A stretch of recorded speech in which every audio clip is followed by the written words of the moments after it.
I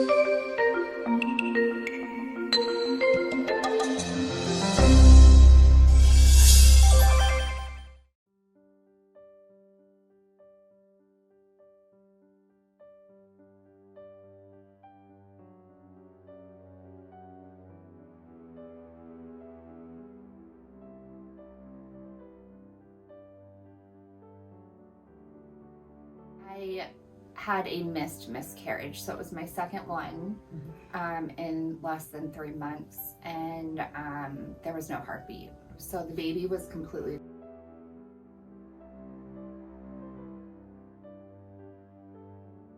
a calm place, and we did the butterfly taps. Yep. So my calm place would be on a beach with white sand and clear waters, and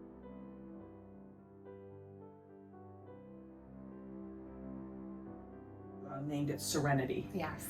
So what was helpful about having this? This is the first step of EMDR. So what was helpful about having the calm place? And it's a place, a safe place, because I feel like when we're going through a struggle, everything can seem so overwhelming. So this is a place where I feel complete serenity in my mind, that I can go to if need be, and not have all of the chaos of everything else in my mind or around me going on.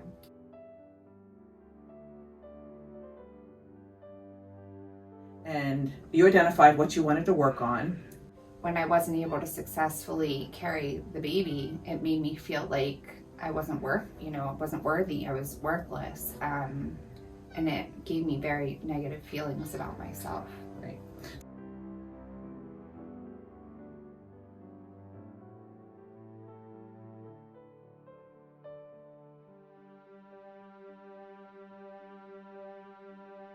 These rotate back and forth, hand to hand. And the thing that helped me with these two was it's natural for us to want to tell our brain what to think because we feel like we have to have some type of answer. So the more I concentrated on the vibrations in my hands, the less my brain was thinking, and the more I was able to naturally work through the trauma my brain was going through. Yeah, you kind of have to let yourself go. You have to, because sometimes people think, well, I have to do some work here. I have to be thinking about something, and it's really not. It's really about not thinking. Yeah. So in the beginning, I definitely was trying to think, but as we went into the second rotation with this, was when I was able to really let go, and I definitely feel like these helped me do that. And the thing with those is, like, when you're using a light bar or fingers, you can't close your eyes. Right. And most people, when they do the processing, it seems to be helpful to be able to close their eyes. I actually enjoy closing my eyes, and it took me through a whole process. Like, it's amazing how the whole trauma works its way through from start to end by closing your eyes and just letting the vibrations do its thing. But it was definitely emotional. There were times where my eyes were closed and I'm not thinking, but my brain's working, and tears would just be running down my face, So it's definitely a process of emotions the whole way through, because your brain's literally working through your trauma, and you can't control it. Once it starts, you're going through the whole process. But it's amazing how in the beginning you feel the heaviness, and at the end it's light.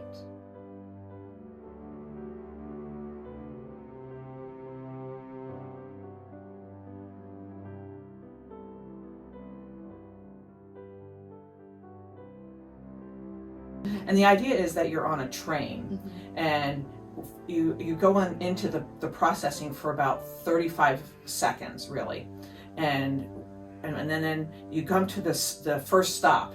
And so then I would direct you to open your eyes, take a deep breath, tell me what you're noticing, and then go with that. And you keep doing that until the cognitions change. And at each stop, you kind of are noticing something different. So the first, second, and third, or the beginning, was more of feeling the pain of when it initially happened. My brain instantly went straight to that. And, it was a lot of the fears, the anger. And every time I would open my eyes, though, and we took that deep breath, I needed that deep breath, because you are literally going from being in the exact moment of the trauma to opening your eyes and being present, just like you said, which I appreciated that when I was going through the process. But that deep breath was like, okay, we're not back where we were at, where we're at now. And then I felt comfortable enough and confident to do the next. And I enjoy when you said, okay, go with it, because it's like, all right, let's keep working. It was kind of like a reassurance for me. And there were times too where when I closed my eyes in the beginning, I could see Lisa right in front of me. But as I went on, when I closed my eyes, it was almost like space around me got clear and light, and she got further away from me. And then I'd open my eyes and she'd be right there. But so that was, kind of like a liberating, peaceful feeling. Yeah. So yeah, you went through, I was writing down, you talked about, you started out in the pain of the situation, and the sadness and the void, and that you felt like you disappointed people, like all these different stops. You were noticing some of these, like a variety of negative cognitions and feelings that you were having, and you're trying to figure out how to live with without the baby, feeling the loss and the pain and the disappointment. And then at some point, at one of those stops, there was a shift. Do you remember that? I do remember that. What do you remember about the shift? I feel that shift, like now as we're talking about it. The shift was beautiful. It was like I went from living in the past to all of the things that make me happy today, and all of the things for the future that I embrace that bring me joy.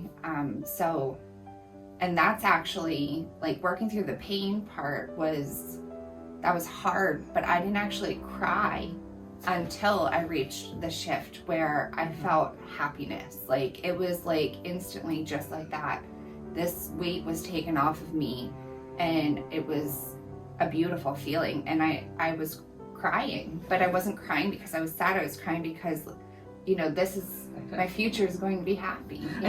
I remember that, and I remember you saying, these are tears of happiness, because what you were talking about was gratitude in that moment, and you felt light and hope and happiness, and there was love and joy there. So yeah, tell me about, like, when you got to that point. Well, that point was a beautiful thing, because I felt like, living with what I was living with before this treatment, I felt like it was impossible to be happy, to feel joy again.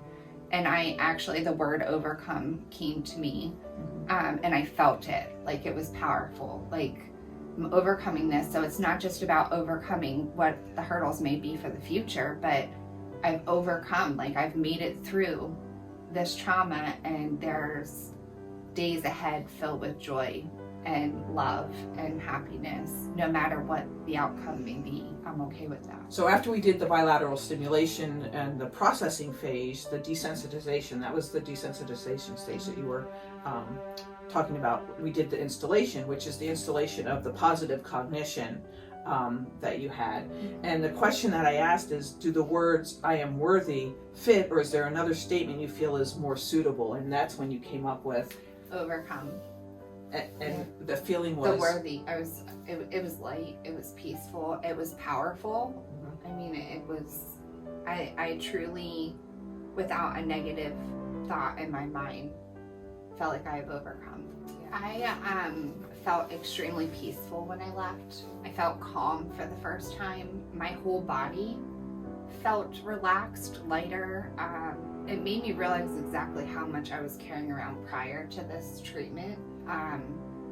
And I just felt like I was floating on a cloud. Honestly, for days, situations that used to bother me do not bother me. I mean, and if things do come up, I go to my calm place and I work through that. But since I've done this treatment, I have not been the same person in a positive way. It has definitely impacted my life, and it's given me the opportunity to enjoy life again. So really, it doesn't take the trauma away. It's more about moving it so that it's not controlling and consuming your life. And I have to agree with that. And I mean, there are times where before, if something would trigger, I would sit in it for a very long time and allow it to affect everything around me, everybody around me. I would strongly, suggest for anyone that is struggling right now with any type of traumas to give this a try. I mean, we're skeptical in the beginning, not knowing if this is going to work, especially after, the hardships we've been through, the struggles we've been through, and just feeling like it's just a part of our life now. But I've been changed. I've been renewed. I'm a new person since I've done this, and it's given me a better life that I'm living now.